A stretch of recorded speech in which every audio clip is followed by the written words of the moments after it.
Hello Internet, and welcome to my response of a film theory.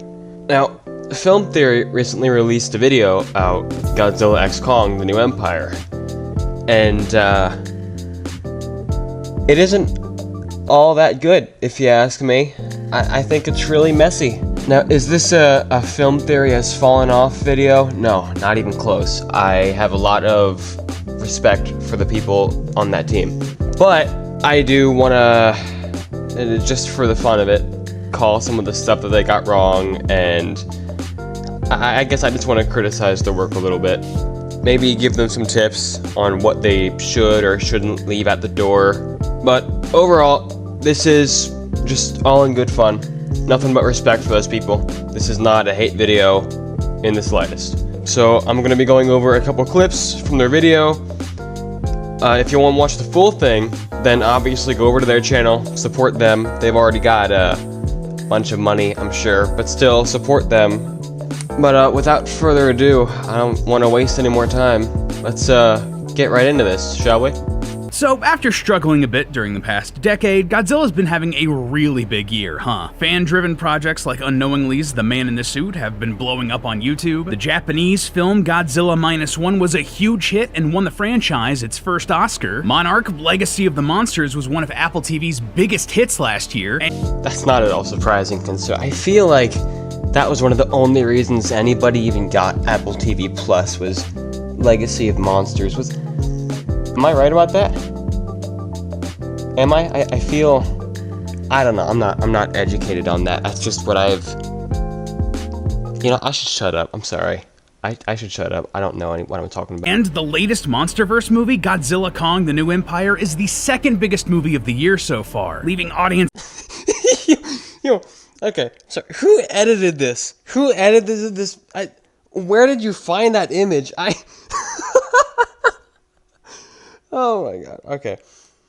So, whoever edited this video, I don't know if... Does it take a team to edit this? Probably does, but whoever edited this video, whoever found that image, actively searched for it, and placed it in... Oh my god. They need a raise, man. I hope you pay your editors very well, because that is deserving of high-quality pay. That leads us into Godzilla Kong: The New Empire, which sees Kong discovering more giant monkeys in Hollow Earth, led by an evil monkey called the Scar King. You can tell this guy is bad news because he dropkicks Baby Kong's dad into lava. That's not his dad. Anyway, Scar King has a magic crystal that lets him control another new ice titan named Shimo, whom he leads to the surface to start a brand new ice age and kill off humanity once and for all. This understandably makes Godzilla angry, leading to a big team-up that leaves the Scar King dead, Shimo freed, and Kong the new king of the Hollow Earth. All the while, the human characters from Monarch are also there, and the filmmakers really try to make us like them to mixed results. I mean, this is a movie... Okay, this is something you're gonna see an awful lot of. I'm not really sure why. I think it's a bit out of place. Let me explain. So I'm here, I'm watching this video for a theory about the movie. I'm here to see what you've got to show me, see what I missed, right? Me personally, I agree with the point that the humans are also there and don't really contribute anything. I know a lot of people don't seem to think that, but me personally, I do. But even I gotta admit, like, it feels kind of out of place to... I'm not really sure I like taking random shots at the movie when it's not that necessary. Just maybe one or two random, critiquey shots are fine, but like, with the amount that you're gonna see in this video, it's a bit much, in my opinion. Where Kong uses a giant baby monkey as a baseball bat. We're not supposed to care about Trapper, Ishiro Shirazawa, or Dr. Irene Andrews. I can prove it because one of those characters isn't in this movie, and you probably didn't notice. What are you talking about? Okay, look, I know that you probably didn't mean it this way, okay? I know that you probably just thought you were being a little bit clever, right, when you said that, but like, that kind of comes off as like I'm not that dumb, right? I'm not an idiot. I know that that character, Serizawa, wasn't in this movie. And you want to know why? Because he's dead. He's been dead since 2019. He's dead and buried. He is Not even buried, I'm sorry. He's incinerated. He's gone. Blown up by a nuke right in his face. He's dead. Of course he wasn't there. You probably didn't mean it that way. You probably didn't think it would come off like that, but it just kind of comes off a little bit weird. I don't know, because the audience isn't that stupid. I'm sorry. Sure, were the boring humans boring? Yeah, except Trapper. I liked him. I liked Trapper. He was kind of fun. But was everybody else boring and unlikable and unfunny? Yeah, absolutely. But like, not to the extent where I'm not going to notice where a character who's been dead since 2019 isn't there. That's a crazy thing to say, I'm not gonna lie. So that's what's happened, but what happens next? Where are the next Godzilla and Kong movies headed, and what sort of monsters will they be fighting? Well, I believe the answer lies in the latest dangling thread introduced in Godzilla Kong, the weird magic crystals. Yeah, these crystals were a sort of recurring story element in this movie. The Iwu people native to Hollow Earth use these crystals as a sort of power source that reacts to bioelectricity in the same way that Godzilla's spines charge up his atomic breath. This is partially what leads to the cool zero-gravity fight halfway through the movie. Additionally, a similar sort of crystal is at the end of the whip used by Scar King. Remember that awesome weapon made out of like a kaiju spine? Yeah, that crystal at the end there seems to give him some sort of telepathic control over the ice kaiju Shimo. Okay, minor correction.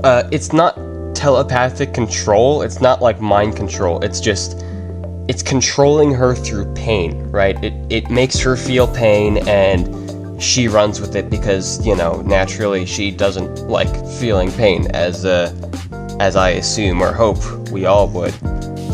If you do, then you're kind of freaky. I'm just saying. But yeah, I hate to be that guy, but minor correction.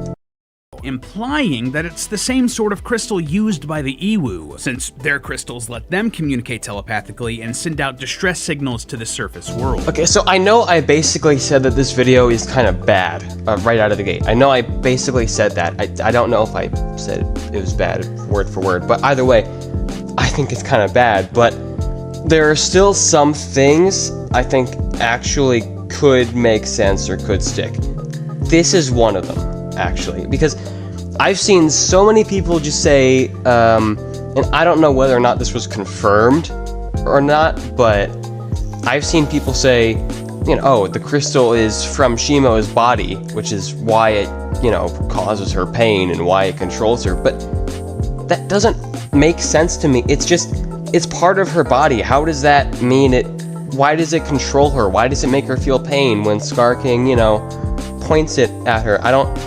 What sense does that make? It doesn't make any sense to me. I don't get it. But this being one of those crystals that can have some kind of, you know, effect on her mind, on her body, maybe, that makes a lot more sense than it's just from her body, so that means it automatically, even though it's detached, is still connected to her and causes her to feel pain. Like, that just doesn't make any sense. But this could have something to it. I'm just saying. Once that crystal on Scar's whip is destroyed, Shimo is freed and turns on Scar, teaming up with Godzilla and Kong to kill him. But what is this thing? What are any of these crystals? Well, one possibility, they're the remnants of a meteor. See, all throughout Godzilla Kong, we're told that the Iwu call Godzilla the monster who ate a star. Godzilla. A star, and especially one that has fallen to Earth enough to be eaten by Godzilla, is almost certainly how an ancient civilization would interpret a meteor impact, especially one that Godzilla somehow stopped or incorporated into his body so he could charge up his atomic breath. Additionally, we see Godzilla survive a similar meteor impact on Earth in the comic book Godzilla Awakening, published in 2014, though it should be said that this was one of the first bits of extended Monsterverse material and has since been contradicted by later films, so it's probably not canon anymore. That being said, it does tell us that Godzilla and how he interacts with meteors has been on the minds of the people behind the Monsterverse since basically the beginning. It wouldn't be surprising that this element got recycled in later stories, like in The New Empire. But meteors might be all well and good, but why does it matter? Why do these magic crystals being actually a meteor mean anything?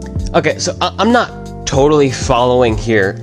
Maybe I'm just dumb. I don't know. I could be, but so you're implying that a meteor came down from space, right? And it brought the crystals with it, or caused the crystals to grow in the hollow earth, maybe, right? But why aren't the crystals on the surface then? I mean, a meteor would hit the surface before it hit the hollow earth, right? It probably wouldn't hit the hollow earth at all, actually, but so then why don't we see these crystals on the surface? Why are they only in the hollow earth? I don't really understand. Maybe I'm just misinterpreting. Maybe I don't get it, but I'm not totally following here, so but it just makes no sense to me. I'm sorry.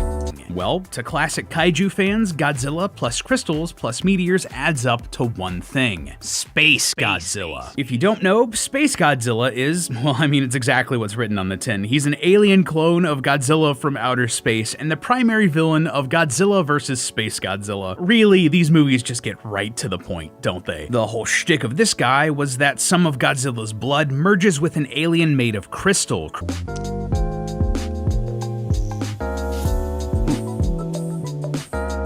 No, I don't know. Okay,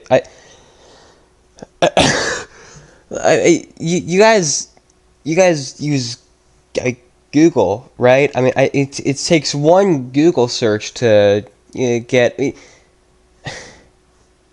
See, the wiki doesn't really explain it all that well. It's kind of hard to put its proper origin into words when you look at the wiki, I guess. But so I could understand how maybe you might misinterpret a couple things, but that is so far off from his actual origin to the point where it's like, I'm really genuinely curious to see where you guys got that from. Like, where did you pull that out of? I don't understand.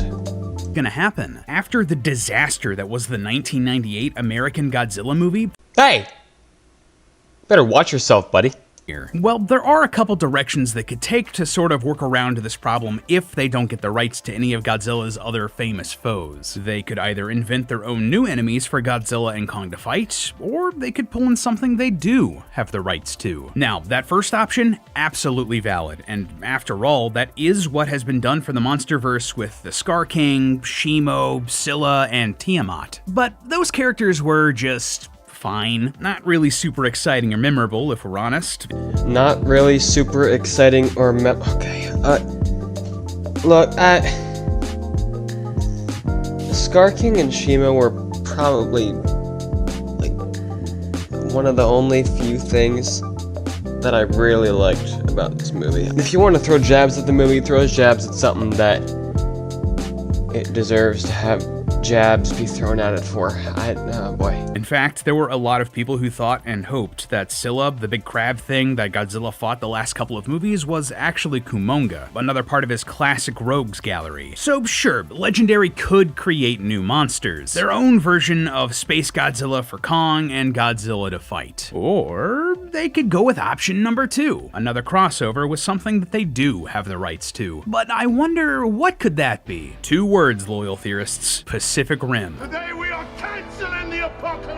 If you don't remember Pacific Rim, that's an absolute tragedy. This was one of the coolest movies of the 2010s, all about a world under constant assault by alien kaiju coming out of a portal at the bottom of the Pacific Ocean. To fight them, humanity developed giant robot mech suits called Jaegers, piloted by 2 or more humans psychically linked. Though the film struggled at the box office, it was a huge hit with critics, audiences, and industry professionals. And the best parts for Legendary? They outright own the Pacific Rim IP, everything in it, and have tried multiple times to continue it with sequels and spin-off shows. Plus, franchise creator Guillermo del Toro and the sequel's director Stephen DeKnight have independently said that they want Pacific Rim to cross over into the Monsterverse. There is a real interest in continuing this franchise from everyone involved. No giant legal loopholes to jump through, and what better way to juice it up than connecting it with the other biggest kaiju IP on the planet, Godzilla and Kong. But hold up, even if this makes business sense, sense? Why would it make story sense? Why would I say that Pacific Rim is set to crossover at all here? Well, there are a lot of signs towards this crossover happening, all from the new Empire alone. Firstly, after Godzilla wakes up from his catnap in Rome, we get a brief glimpse of a wall covered in graffiti, almost all of which are Easter eggs to other kaiju movies. But over here on the side, we can see a crude rendition of Pacific Rim's most famous kaiju, Knifehead. That right there is again proof that Pacific Rim was on the minds of these filmmakers and that it hasn't been forgotten by Legendary. But that's just one Easter egg on a wall covered in them. It's not like it's outright proof that Monarch is like developing Jaeger mechs or anything, right? No, of course not. That happens later in the movie. Yeah, you know that cool robot hand power-up that Kong is given about halfway through the movie? As its backstory is being explained, we get a real good look at the blueprints for the device. And what do you know? They're the blueprints for Gypsy Danger, the Jaeger mech that was the poster robot for Pacific Rim. And it's not like it just kinda looks like Gypsy Danger, they are straight up the same robot. If you pause this scene and zoom in on the details here written on the blueprints, they explain that the robot arm will feature stuff like a retractable chainsword and a switchblade mod, things used in the actual Pacific Rim movie.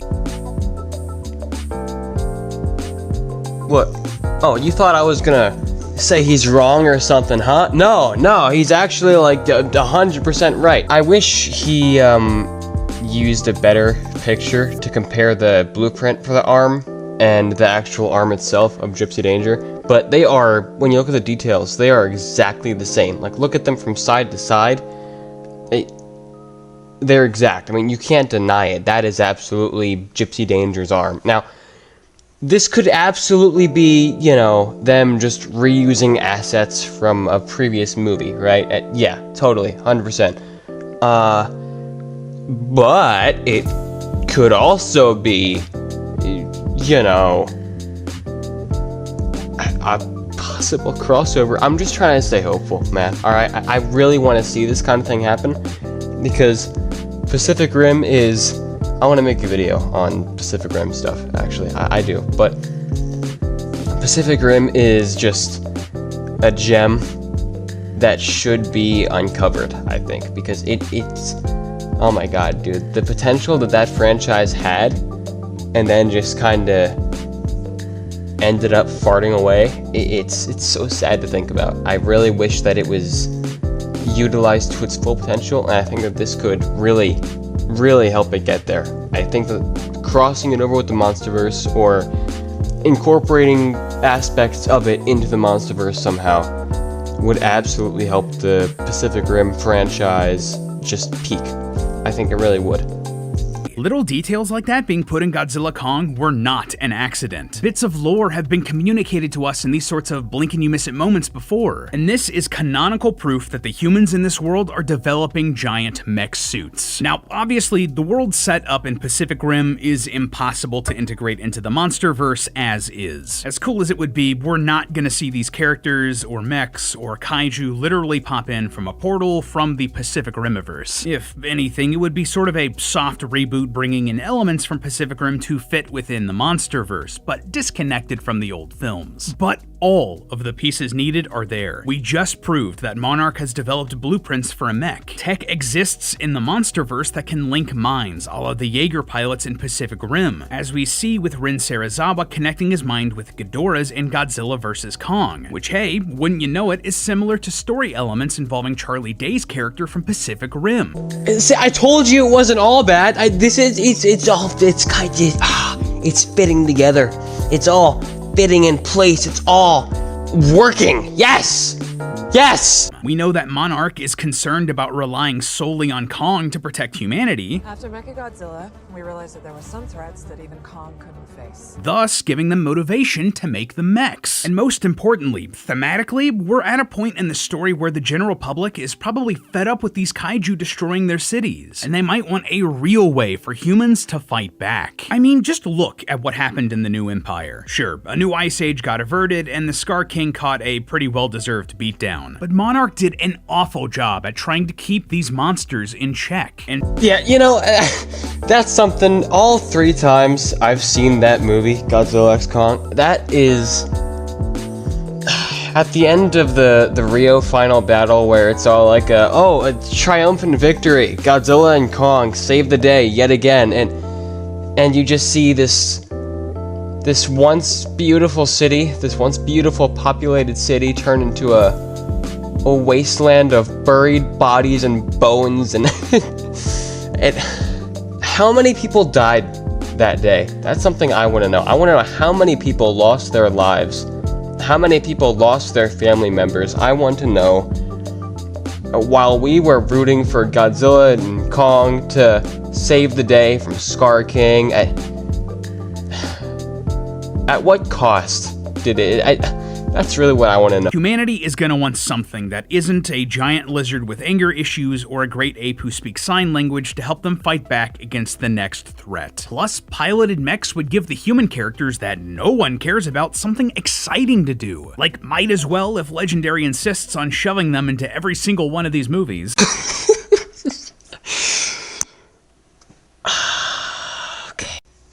Alright, so that's basically all I've got to say about this video. It's not all bad. It has some serious flaws, though, that I think should be pointed out. And again, this was not a hate video at all. This is just me giving a critique, I guess, but also having fun while doing it. You know, this obviously isn't, like, professional, but whatever. Just wanted to make that very clear. At the end of the day, I think if I could just lay out all my points into one final little rant here, I think that one or two jabs at the movie and its quality is fine, but when you do it more than once and you just keep going on about how the human characters are boring or whatever, and it's like, it gets kind of old, right? It gets a bit redundant, I guess.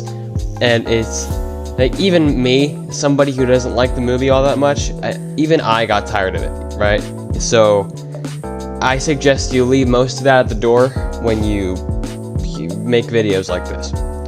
Obviously, one big thing that comes in, I know that, you know, the Theorist team does a lot of research. I'm sure they do. Right? I mean, they have a lot of these videos, and a lot of these videos are pretty good, but Space Godzilla's origin was so weird, the way that they put it.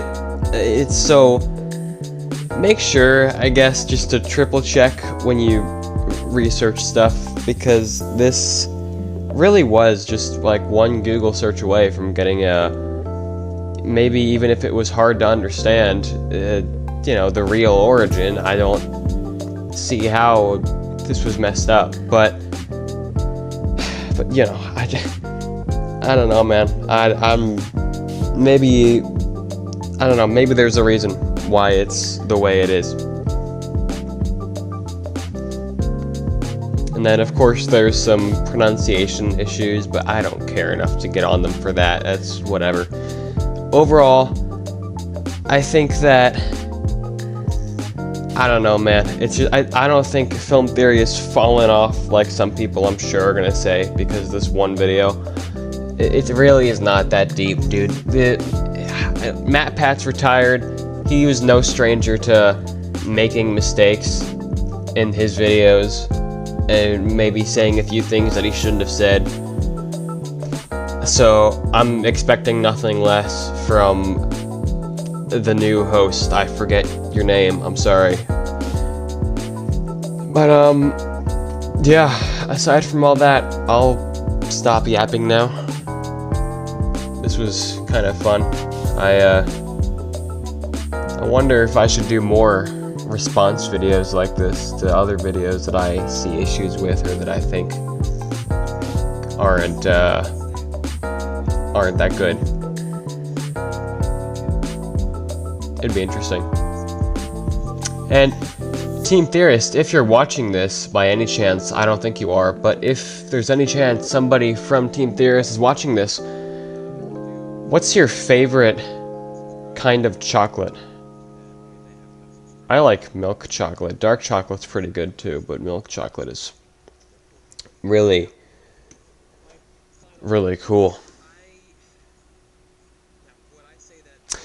Yeah, alright. Bye. I'll see you guys in the next one.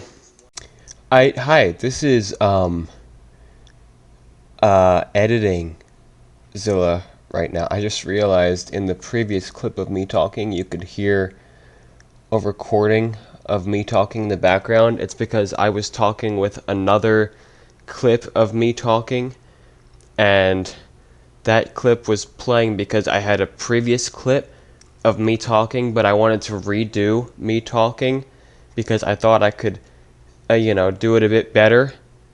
And I find it funny that you can hear two me's in the same segment. I found it.